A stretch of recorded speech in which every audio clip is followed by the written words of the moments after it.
As of recently, sophomores and junior Wildcats traveled to Washington, D.C. Having missed their trip in 8th grade, this makeup trip gave them many adventures and memories to talk about. From seeing the Smithsonian museums, observing Abraham Lincoln on his throne, and visiting the ER, students have a trip to remember.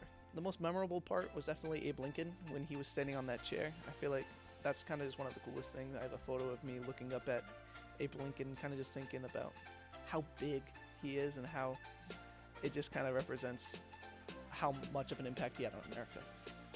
I really like the American history because I love soccer, and I got to see like the evolution of soccer in America, a little part of it, and just seeing like all that history and how the sport came to the way it is today in America. It was something special. So we got to go to the White House and saw a protest happen in front of it, which was really cool.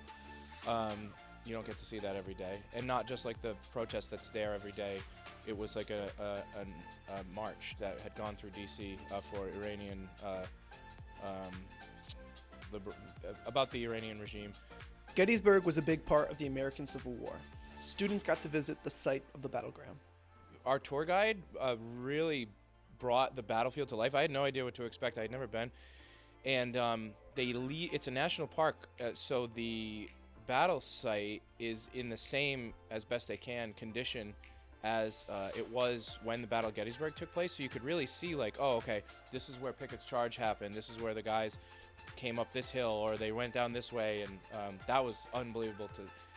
You think having the tour guide is what made that come to life.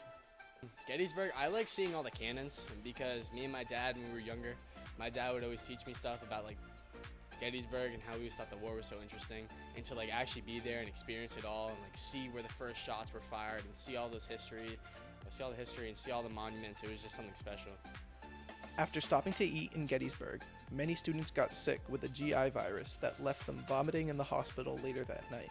It was stressful, but I would say everybody took it seriously. I was so grateful for the staff there that took care of us. They were really good to all of you, and I was really grateful for Olivia as well, who really helped out. She wasn't sick, but she still came to the hospital and helped out her friends, and that was, I think, really big of her. It was what it was. The hospital was crazy. I think the hospital is probably one of my favorite parts of the trip, just because of how chaotic it was, but it was also so much fun and we made the most of it.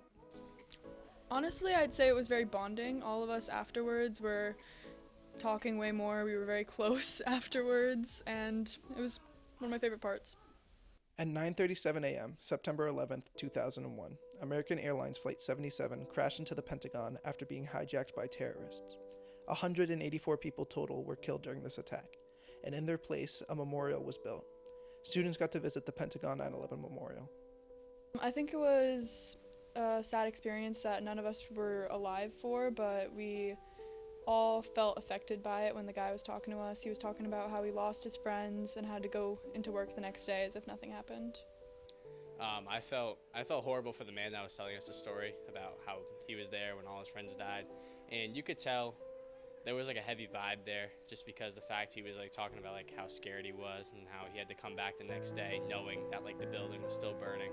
So I mean, it was upsetting to be there, but it was good to see the memorial and how they're remembering all those people. My favorite part of the trip, there's just so many. I think Edna was definitely my favorite part of the trip. She was our bus driver. She was amazing. She drove us around everywhere, and she was always there for us, so shout out Edna.